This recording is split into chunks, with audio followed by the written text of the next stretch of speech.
Hello students, in our previous video we have started with new chapter, that is unit 3, that is checks. In that we have discussed about the check. What is a check?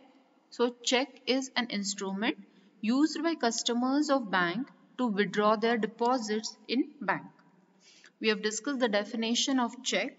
Then we have seen who are the parties to the check. So there are three parties to the check: drawer, drawee and payee. Drawer is the person who gives a check, who signs the check, draws the check. Drawee is bank is called as drawee, and payee is the person to whom the amount is to be paid. We have discussed about the classification of check, that is order check, bearer check. Then we have discussed the advantages of printed check. Now in this video we are going to talk about the essentials of a valid check. In order that the check should be honored by the banker, it is necessary that the check should be valid check. In order that it should be a valid check, it should have all the essentials of a check. So the essentials of a check, one by one we are going to discuss the essentials of a check. The first essential is written instrument. A check is an instrument in writing. It should be in writing. The writing must be in pen, typewriter, or it may be in printed forms. Generally, pencil is not allowed because it can be easily altered, or it can be rubbed, or it can be changed. For that purpose, pencil is not advisable. Here they have mentioned the term pencil, but the pencil is not advisable for writing the checks. Second point, unconditional order. Check must be an unconditional order.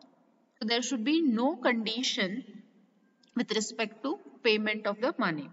It means while issuing check, the customer should not impose any condition. So order, it is an order. Check is an order. Order to whom? It is an order to the banker to pay a certain sum of money to the person who has the check. Unconditional means there should be no condition with respect to payment of the check. So if one person issues a check to a singer and he states that only if he sings a song, then only the amount has to be paid. So this check is not valid because there is a condition for payment, and therefore this check is not valid and it cannot be honored by the banker. It is not necessary that always in a check we should use a term order. So order is no doubt, order is given to the bank, but it is expressed by the word pay. Pay certain sum of money to a particular person. So it is, check is an unconditional order. There should be no condition for payment of the check. Third point, payable in money only. A check must contain an order to pay only in money, but not in other forms like shares, debentures or goods. No, check is an instrument payable in money, not in any other form. Third point, payee must be certain. Payee means the person to whom the amount has to be given, who receives the amount in the check. He is a payee. So the name of the person in whose favor the check is drawn must be certain, and it should be mentioned on the face of the check. Face of the check means on the front side of the check that it has to be mentioned. The term person includes human beings as well as legal persons such as principal, secretary, company, etc. So it is not necessary that check should be given in the name of living living beings, but it can be given in the name of legal persons also. Legal persons, company, principal, secretary, that is also fine. Payable in demand, on demand. So check is a valid instrument only when it is payable on demand and not otherwise. So the person who has the check, he has to go to the bank and demand the money from the bank. Then only the check will be payable. So it is payable on demand and not otherwise. When the drawer asks the banker to pay without specifying the time for payment, it means that the payment is to be made on demand. So the drawer does not mention any time you go at particular time on particular date to the banker. That means the check is payable on demand and not in otherwise. Signed by the maker. Sixth essential is signed by the maker. Check must be signed by the maker or by his authorized agent. So even an authorized agent can sign, but usually it has to be signed by the maker. Maker means the drawer of the check has to sign the check. Usually drawer puts his signature on the right hand corner of the check.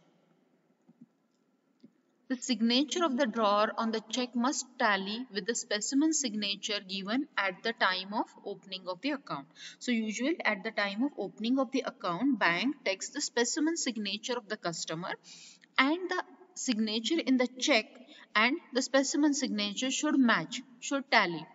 If signature is not tallied with the specimen signature, then the banker dishonors the check, and on the check it puts the remark that is signature differs.